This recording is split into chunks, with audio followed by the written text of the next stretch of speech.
Before we get into the story, please remember to take a moment to like, subscribe, share with someone you think would enjoy it, and leave a comment if you appreciate the work. Your feedback is important. You can also find links in the description to my website, bookstore, and other great stuff. I'd like to thank Isaac Arthur for another inspiring topic, which you can find linked in the description as well. With all that said, I hope you enjoy the story. Failsafe by P.E. Rowe. It was near impossible to look at one of these mediums and not wonder if they were ever human at all. The dead-eyed gaze, the flat affect, the monotonous, emotionless voice. "Step forward," the medium said to the operative. "You are Yemison Heap." "I am Yemison Heap," the operative repeated, stepping into the briefing terminal. The medium raised his right hand, and the operative's clothing evaporated, dematerializing and coalescing into a dense ball at his naked feet. The warm rush of the scanner penetrating his body began at his feet and rushed up his legs and back, terminating at the top of his scalp, followed shortly by a blip that confirmed the absence of embedded tech in the operative's body. Pure human. A neural extension materialized from the wristband on the medium's right arm, its fluid metallic tip tightening to a fine point as the medium brought the probe toward the back of the operative's neck. It was impossible not to tense up. "Do try to relax, Mr. Heap," the medium said. "Gah!" The operative exhaled as the medium inserted the neural interface into the operative's cervical spine. The operative worked to control his breathing. "Yemison Heap," he repeated to himself. His eyes glazed over as a fresh set of memories came flashing into his consciousness like a tsunami of emotion, information, sensation, and dreams, washing over the world that once resided in the operative's mind. The pain in the back of his neck was excruciating. "Where do humans come from?" the medium asked. It was always the first baseline question following an install. Everyone knew there was no right answer. "No one knows exactly," the operative said. "Some believe somewhere in the inner Cygnus. The other leading theory is somewhere in the middle Perseus arm." "What is your name?" the medium asked. "Yemison Heap," the operative said. "Where were you born?" "On Murel." "Name a coveted image from your childhood." "My figure of the hero Mora in Angel's Pose. I took 13th place on the planet's art contest in my age division." "Very good," the medium stated, releasing the neural interface. The wall between the two briefing rooms dematerialized, and slightly more than an arm's length away from Yemison, a woman he knew was his wife stood facing him. It was an odd sensation, true cognitive dissonance. He recognized both that she was his wife of 8 years and that, until a minute ago, Cora Heap no more existed in the real world than she did in the mind of the young woman standing before him. She held in her mind the co-equivalent half of his new life's memories. He remembered her smell, the feel of her hair in his fingers, her taste on his lips, and, at the same time, it was an instinctive courtesy to avert his eyes, an instinct he did his best to resist. "Your modesty toward your life partners would be detectable to bipals and ordinals, even a keen-eyed human." "Would you give us a second to adjust?" Cora scowled at Yemison's medium. "It has been 236 seconds since the install. If need be, you will wipe your baseline," her medium said. Yemison knew what she was going to say. "Creepy monsters," he said before she could. "Don't finish your sentences," Yemison said. "This is much better," Cora's medium said. "You may dress and trigger your briefing packets." Yemison and Cora waved their clothes up from the floor, stepped back into the briefing chambers, and strained to keep their eyes wide open as a series of microstrobes decrypted the mission details that had just been installed by the mediums. When the memories were finished unfolding, Yemison received a look from Cora that he knew to say, "This is something new." He certainly agreed. The mediums, of course, were ignorant of the details, just as he figured he and the woman now living as Cora Heap were ignorant of the significance of their assignment. But they knew it was major. He immediately wondered where the young woman had come from to be selected for something so unusual and important. The two technological races that had existed in parallel with human society for millennia were growing concerned. That was not the right word for it, because they were emotionless creatures. But when they exposed information like this to humans, even human operatives, it was certain that a countervailing risk existed. One where failing to obtain the information the ordinals required to make their calculations might have catastrophic consequences. Both Yemison and Cora understood this, and they understood that they would never have the benefit of a clear picture, a full picture. Segregation of information was a specialty of the ordinals. It was one of the most reliable ways to keep the pesky biologics in line. A touch of the truth to get the humans to jump, a sea of ignorance to keep them from jumping into business they had no business knowing. This mission waded deep into that sea. Yemison and Cora Heap were ostensibly a team of deep-cover off-grid revolutionaries with the independence movement. They were from Huson. She, an adjutant education minister, he, a sanitation engineer. They kept normal hours in the system, while passing messages and supervising a small covert network whose ultimate goal was to build a stealth generation ship in secret. Their group aimed to flee and found a splinter colony outside the grip of the ordinals and bipals who controlled the future of the human race. True autonomy. Utopianism in its purest form. It was difficult for Yemison to believe there were still people who thought such a thing was possible. Yet in the mission brief, there were references to nearly 50 such cells on 7 different planets, moons, and outposts that had been uncovered and dispersed within the past decade. Certainly more existed than the ordinals knew about. What they didn't know was whether Kwei-Foon Yung was compromised. The bipals calculated a 28% chance that she was a clone doppelganger. They also calculated a 31% chance that her mind had been infiltrated. Neither Yemison Heap nor his putative life partner Cora had any idea what that meant.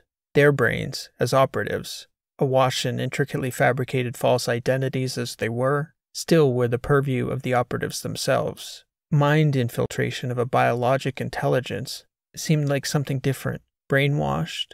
Propagandized? Those were different words with different meanings. The ordinals would know how to deal with the leader of a 10-planet commonwealth being brainwashed.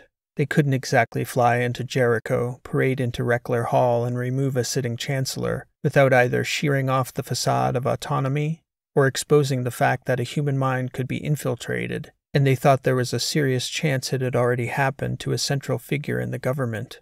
Kwei-Foon Yung was more than just a figurehead. She was beloved. She was elegant and charismatic, smart, likable. She was also making choices that were, with at least a 47% probability, inorganic, unconventional in ways that her upbringing, personality, and disposition would not allow for. And there were rumors that she had independence in her orbit, rumors the Heap couple were tasked with confirming or dispelling with absolute certainty. Ordinals detested uncertainty, or at least acted as though they did. Their contacts had contacts within Reckler Hall. The couple's pretext was an extended holiday on Jericho. They would have a month to coordinate a meeting with the contacts in the Chancellor's residence, who would then be trained by the Heaps on how to test Chancellor Yung without her security staff discovering the infiltration. The complexity of the mission required 2 highly competent agents and couldn't be uncovered at any cost. There were questions here that couldn't even be asked, much less answered. The Heaps were slated to meet their first contact at Delana to get instructions on how to meet with the Reckler source. Meeting at such a large interstellar travel hub came with its own set of risks, but the sheer volume of people moving through to distant destinations was a cover in itself. This far flung from the target, Yemison Heap had so little expectation of difficulty with the initial meeting that he'd hardly thought about it. That, he told himself, as he and Cora were being stuffed into a pillbox, was how operations went wrong. Cora acted the part of a terrified civilian convincingly. Yemison followed her lead, mouthing platitudes like, "Just stay calm, honey. Everything will be all right," and so forth. Yet he wasn't sure why they should bother to pretend. Obviously they'd been made by somebody. The Independents, the Chancellor's people maybe. Only the Ordinals and Bipals could have known what they were up to, unless the contact had some other agenda. Yemison had never had a mission go wrong before, not like this. They were silent inside the box, listening for clues to their travel pattern, but there wasn't much to be gleaned from inside. The pillbox was largely soundproof, and after a few minutes, there was next to no way to determine in what direction they were traveling. And even if they could have, Yemison knew they'd be loaded on a ship in short order and could pop up anywhere in the sector. If they popped up again at all. He considered it a good sign when they were still breathing after what seemed like hours, certainly long enough for 2 adults to suffocate in a pillbox if the life support had been switched off. So their abductors wanted them alive. Who? Yemison began, only to be shushed by Cora, who grabbed his wrist forcefully to shut him up. Then she rolled away onto her side, pulling his hand over her, resting it on her stomach. They lay in that position for several minutes before Yemison felt Cora ever so delicately tapping the back of his hand. Assume we are being monitored. Do not break cover. She touched into letters in binary. Any clue what this is? He asked her. None. Stop talking. The box would have scanned them, would record vital signs, and any audio. Likely infrared, too, Yemison thought. The extended time in the dark with this woman sent his bifurcated mind into some bizarre places. He'd never felt so connected to anyone, even though he realized that feeling had been constructed algorithmically, and they'd said maybe 100 words to one another. Yet he loved her completely, this mission asset. He pulled her tight against his chest. Whatever happens, he told her, I love you, Cora. She rolled over and said, I'm terrified. And then she began to kiss him. He didn't know whether to think it was performative in case they were being watched. He didn't care. Yemison allowed himself to fall into the fantasy of the cover life that was swimming above the token self he carried like a mannequin. Since when did mannequins get to sincerely feel connected? He had the sudden sense that there was something to live for. After so many hours they couldn't tell time any longer, the box ceased to feel so pleasant. There was water but no food, and there were attachments familiar to space travelers to accommodate necessary bodily functions. They could have been in that box for days, perhaps even a week, before finally, blindingly, the lid opened. It seemed like it took minutes for his eyes to adjust. He couldn't believe his eyes when he caught sight of their captor. The Chancellor of Jericho, Kwei-Fun Yung, stood before them, looking down into the box. You look different in person, Yemison said. That's because you've never seen me before, she said, turning to the people outside his field of vision. Take them to get cleaned up. I want to meet with them separately. After he stepped out of the pillbox, Yemison took note of the odd surroundings. The place seemed cave-like, damp, dark now that his eyes had adjusted, and what little light there was came from artificial fixtures on the walls and hanging ceilings. People seemed to be congregating in the corridors, such as they were, seated on grated floors. Children were running about. This place was like nothing Yemison had ever seen.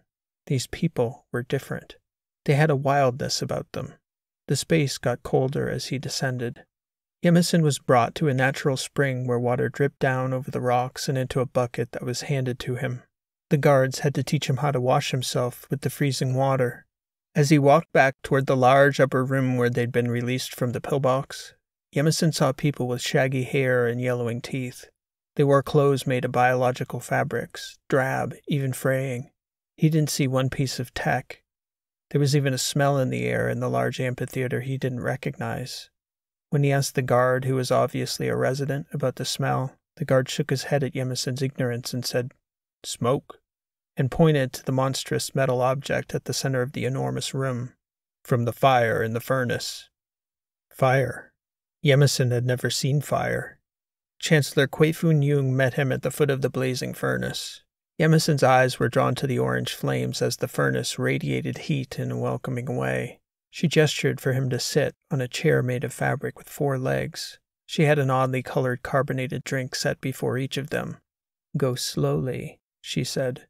Yemison took a large gulp and nearly spat out the bitter, fizzy liquid. "What is this?" "It is beer. Something real. Something human." "And what are you doing in this cave, Chancellor?" "I am Semi-Fun Yung. Kwei-Fun is one of my sisters." "One of? Is that so unbelievable?" "Are you clones?" "Such a crude word for human beings," she said, sipping her beverage. "We are people, Mr. Heap." She shook her head. "Nonsense. I wonder if you even know your baseline anymore." Yemison Heap. "I've met quite a few people like you over the years. I've had the benefit of knowing the truth about us and the Ordinals. It's going to be quite a journey for you, Yemison Heap, or whoever you are today. I'll warn you that nothing in your training can prepare you to have your whole understanding of yourself and your species stripped out from under you. Drink the beer. It'll soften the blow. That was all Semifun said to Yemison in that first meeting. He didn't see Cora again until later that day. He was feeling lightheaded and oddly loose-lipped. He wondered whether Semifun had dissolved some sort of drug into the beer to get him to slip up and drop his cover. Cora had not dropped hers. "Can we talk?" she said to him in a quiet corner. There seemed to be no surveillance capability in that remote section of the cavern. "One of us needs to work to gain their trust," he said, "while the other works to find a means of escape." "Is it not our mission to infiltrate and determine the nature of Quayfun's divergent behavior?" "It is," Yemison said. "Then why aspire to escape when we stand a much better chance of getting answers here?" Cora said. "I agree we should split up to improve our chances, but I suggest you surveil the premises thoroughly while I assess the nature of this splinter group of independents." The plan was sound, Yemison agreed. Until they had a sense for where they were, there was no sense plotting an escape anyhow. He began performing a full reconnaissance on the outpost in earnest. It was difficult for Yemison to move about unseen, especially with all the children in the cavern curious about the two newcomers. He snuck away, often by excusing himself to use the fetid toilets, which allowed him a chance of slipping out unseen if he bore the stench long enough that the children following him lost interest in the newcomer. The first notable discovery he made was a ship of unknown make and origin in the upper cavern. He considered it a small likelihood that it was intended for human transport. Yemison had never seen anything quite like it. Its skin was dark and metallic and seemed to morph as he approached, taking up an angular, threatening posture. He thought it might have been bipal tech, but he'd never even heard of such a fighter, much less seen one. "Find what you were looking for yet?" Semifun asked Yemison at dinner the second day. He continued to survey the movements and activities of the cave dwellers. He noted that there was a routine with the children. Here, the parents taught them their lessons rather than tech. The younger ones sang obscure songs, memorized number sets and tables, and learned to read numbers by scratching them out on the polished rock of the cave walls. The older children spent considerable time studying complex mathematics and coding, though there was no sign of them applying the deeply esoteric symbology of the mechanical languages to actual tech. Cora, meanwhile, had built a rapport with Semifun and her inner circle, and slowly, over the following weeks, she would relate to Yemison what this compound was really about. First was the history. He didn't know how much of it to believe, because their history ran counter to everything he'd been taught from an early age. The human worlds, they said, had been kept in the dark by the ordinals and bipals. People had grown too content in their own quiet bliss to even attempt to discover what the technologicals were up to. That strange ship, Cora said, was an enemy ship from a third technological race very few humans even knew existed. The ordinals and bipals had been warring with that faction for millennia beyond the hard edge of human-occupied space. "That's why we never get out that far. The ordinals have been manufacturing reasons for us to stay within the center of their territory for centuries. We're the Failsafe. Haven't you ever asked yourself why they take an interest in us, Yemison?" "I always took it as the status quo. I figure we're more interesting than empty solar systems." "They have a purpose for us. These children learning code are the last hope. If the bipals are frontline fighters, and the ordinals are logistical and manufacturing arms, are somehow both compromised by the enemy, then humans, pure humans, are the lifeline. Cells like these exist in places you'd never expect, capable of surviving without the ordinals watching over us." "Is it possible they could lose?" "On any given day, the likelihood is minuscule, but each day is a new day, and the enemy is as relentless as our technological keepers are." Yemison began to wonder about a society without the ordinals. He framed it from his perspective, his mission. Without orders, he wouldn't have a purpose. He wouldn't know where to begin. Even with orders, he rarely understood the meaning behind the mission beyond its existence as one piece in a puzzle on the civilizational scale. What about Quayfun, for instance? Had she really been replaced? Or had that been a ruse for the Independents to get their hands on two operatives? If so, why? Was that their plan or the Ordinals' plan? A million questions, and no way to know, seemingly by design. "That's all plausible," Yemison said, after Cora had finished explaining. "Why not tell us, though? Let us help our allies in the fight." Cora shook her head. We can't help in the fight, and we certainly can't be discovered by those creatures. If they knew of our existence, they could learn to read our minds through the mediums, just as the Ordinals learned to do. They could destroy the Ordinals and Bipal's Failsafe if they knew about us. That is why the mediums are wired to die if the Ordinal network fails. I still don't understand. How could humans reconstitute the Ordinals, even with blueprints to guide us? Their complexity and genius outstrips ours so completely, it's laughable to think we could rescue them. We did it before, Cora said. It's almost impossible to believe, but it's true. They are our children, Yemison. The Ordinals did not create us from a genetic template, as some believe. We created them. Yemison shook his head in disbelief and just said, no. That was the end of that conversation. But it was clear that such a possibility wrought on Yemison's senses, leaving him visibly aggravated and quick-tempered. He confessed to Cora that he was thinking and rethinking each detail of the reordered universe as she'd related it. Hurts a little, doesn't it?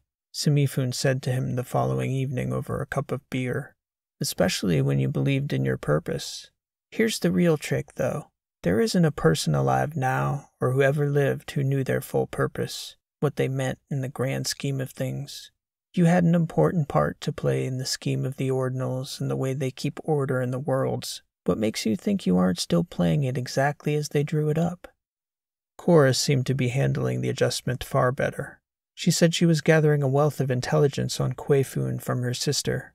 Contacts, soft points in her security details, logistics on Reckler Hall's operations, from high government business down to the food services organization, all collected in service of a future operation. Simifun agreed that to some degree her sister's mind had been infiltrated, but she couldn't say how or how much. Yemison told Cora that it was time for them to find a way out of that cavern. Even though she had the sense that Simifun intended to release them eventually, she also felt the urgency of reporting back on their discovery regarding the Chancellor. Cora related that she'd heard whisperings about the outpost, levels above the central cavern that could be accessed through a hidden entrance behind the dark tech spacecraft. Yemison snuck out during dinner when everyone was occupied. The hidden exit was optical, a nanosheet that parted when he pushed up against it forcefully. It was in a place in the cavern where they wouldn't have discovered it in a million years without direct knowledge of its existence. There were layers and layers of hidden intrigue in the corridors behind that secret barrier. Directly behind the veil, in the first corridor, the cavern fell away, and he seemed to be in the lower levels of a modern building. He could hear voices and movement in those rooms. His training as an operative was nearly autonomic. He instinctually knew where security blind spots would allow him to move inconspicuously. He passed silently, creeping past doorways unseen. He caught glimpses of more alien technology, or at least unusual-looking tech he'd never set eyes on before. As he crept up a few levels, he saw two mediums in sleep mode, syncing with the Ordinal network, presumably. In the last room on that level, Yemison peered into a lab of some sort as he passed. In it, engaged in work of some kind, was a conscious medium discussing memory transcription with a young woman whose voice was unmistakably identical to Simifun's. Yemison stepped quickly into the stairwell. He climbed up a shaft into an archway that seemed to be a one-way door, like the one hidden behind the alien craft. Only now he was on the hidden side stepping out, and he stepped out into the lower level of a public building. After a few steps out of the obscure corner he'd exited from, he recognized the building's architecture as distinctly government-built. Then he saw people. They said hello, seemingly unsuspecting of the hidden society lurking just steps away beneath their city. When Yemison stepped out of the building, he was flabbergasted. It was evening, and the familiar outline of Cygnus 80 was setting over the ocean to the east of Tranchera on Murel, a major city on a major planet, his own home planet, or at least his memories told him so. That cell beneath the trade offices had over 1,000 people in it, completely hidden, secret to the human authorities and the Ordinals alike. Yemison stood there in the dusk light watching the ships passing, trams stopping and starting, people sliding past on skeds, walking, laughing, going about their business. They'd been right there all along. He turned to his left, and suddenly he saw the medium, and the last thing he remembered was its monotone voice saying, "Come with me, Mr. Heap." and the sight of Semifun's clone looking back at him as his lights went out. He awoke in the lab. Semifun was there now with her nameless sister. Yemison couldn't tell who was who. Cora was there as well. "I am Yemison Heap," he said. "Good," one of the Semifuns said. "He's back." "Where do humans come from?" the medium asked. He looked over at Cora. She stared back at him blankly. "Where do humans come from?" the medium asked again. "Answer me, Mr. Heap." He realized he was suggestible when he began to answer that same rote answer he always gave. "No one knows exactly." "Yemison," Semifun said, "when you are asked that baseline question again, I would like you to give a real answer. You can answer anything. Any meaningless nonsense word will do. Something ridiculous and foreign sounding, like Earth. Do you understand?" "I understand. Something ridiculous. I will answer the question." "Where do humans come from?" the medium asked. "Humans come from Earth," Yemison said, emitting a slow, muffled laugh as he said it. "He's good to go," Semifun said to the medium. "Extract the last 2 hours before you install the decryption algorithm, and then give him a 2-day hangover." Yemison felt a knifing pain at the base of his neck. Then he instantly forgot about it. When he woke up in the cavern, Semifun was looking down at him. He had a splitting headache. "There he is," she said. "Oh, my head," Yemison said. "What happened? You don't remember?" He shook his aching head. "You and your wife put on quite a performance," Semifun said. "I haven't seen a man drink that much beer in that short a time since, well, never. Not that I can recall." "I can't recall," he said, panicking, lifting his hands to his head. "I can't remember a thing." "Relax. I didn't tell you before. That's one of alcohol's less appreciated side effects. When you get so inebriated it would pain you to remember, somehow you don't." "I don't remember anything," he said. "Not even drinking the beer." "You'll remember the hangover," she said, laughing, "and you're going to have a long time to think about it." She gestured to the dark, empty space to the right of the gigantic furnace in the center of the room, and in the darkness, sitting with its lid propped open like a dark, gaping mouth, was the pillbox. "I'm going to need to vomit before I climb in there," he said. "Where's Cora? I'm not leaving without her, Semifun." "She's getting cleaned up now. Head down below and hit the head in the bath. Take a long drink of water, too. You're dehydrated." The next few days in the pillbox were miserable. Cora was equally miserable. Yemison couldn't tell whether she was being disagreeable toward him or had some other motive, but the first time he opened his mouth, she stopped him and then tapped out in binary on his forearm. "We could be intercepted. Do not break cover." This time, the interminable trip seemed to be taking far longer than he could tolerate. He was thoroughly confused, unable to puzzle out whether they'd learned anything at all. He hoped that Cora had more to report about Quayfun than he did. All he could report was that there was at least one twin sister, or possibly a clone. Sometime in the middle of their days-long confinement in the pillbox, Yemison rolled over and tapped out on Cora's arm.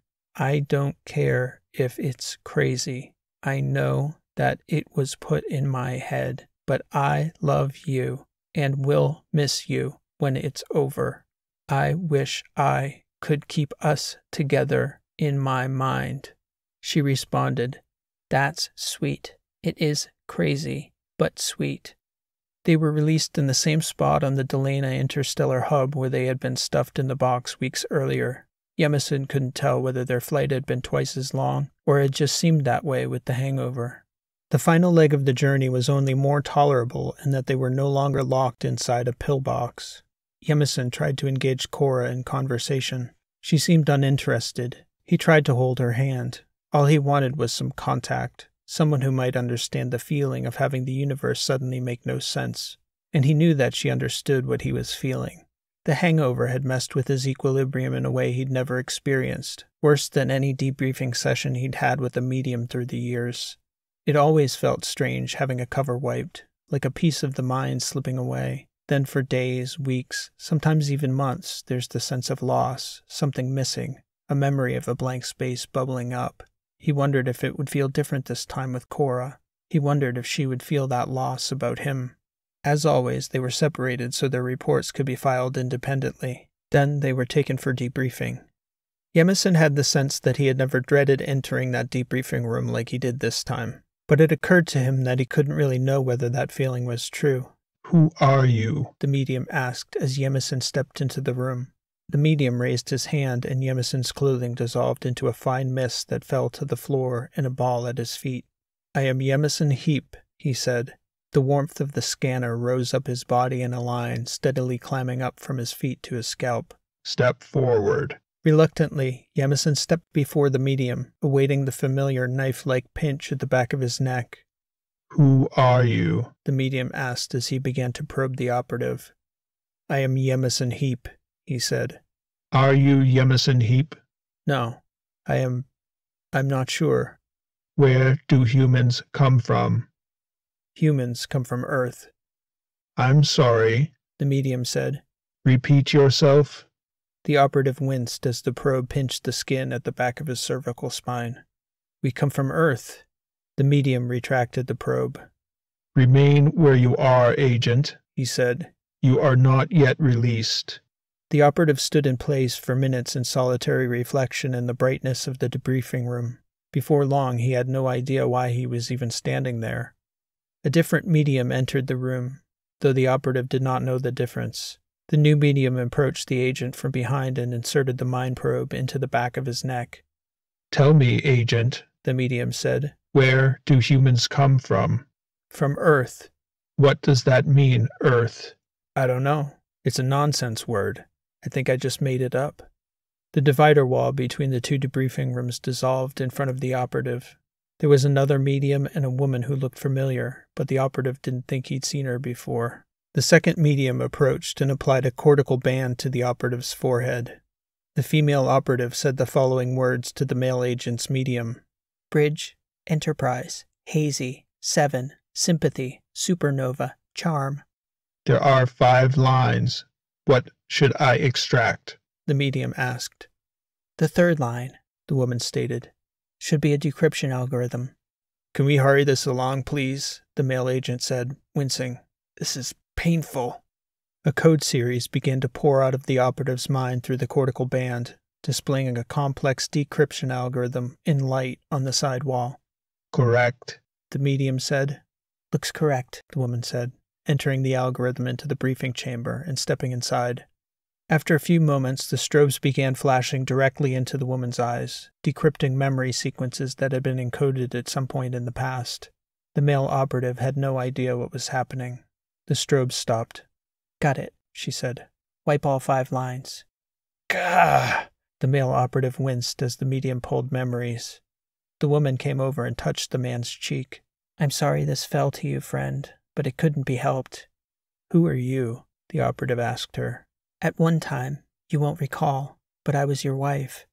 He's clean, the medium said. What would you have me do?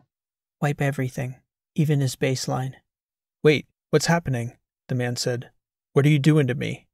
Shh, she said. It's all right. Everything's all right. The man winced and sucked in air. Every muscle in his neck and torso tensed up. Who are you? The medium said. I don't know, the man said. Where do humans come from? I'm not sure. The knifing pain in the back of his neck subsided. Where am I? He asked. I'm sorry, miss. Miss, I don't know. I feel like I know you, but I can't remember your name. Failsafe. This has been an original story written and read by P.E. Rowe. Thank you for listening, and I hope you enjoyed the story. If you did like what you heard, please show your appreciation by liking, subscribing, and leaving a comment below. If you'd like to check out my website, you can find me at rowlit.com. That's ROWELIT.com. It's also linked below in the description. You can find many of my other works of fiction of all lengths and in multiple genres. For the dedicated fiction writers out there, I also have a free video series on the mechanics of fiction writing, based on the fields of narrative theory, cognitive psychology, linguistics, and narrative craft, which you can access through my website. So please stop by anytime. Also, if you're enjoying these sci-fi weekly shorts, I've also added 3 shorts set in the story world of my Last Horizon novels. You can find them here on this channel or through the links in the description. If you've enjoyed this week's story, I think you'll enjoy those as well. I hope to catch you back here soon with another new story. Again, thanks for listening. This has been P.E. Rowe, and I hope to see you next time.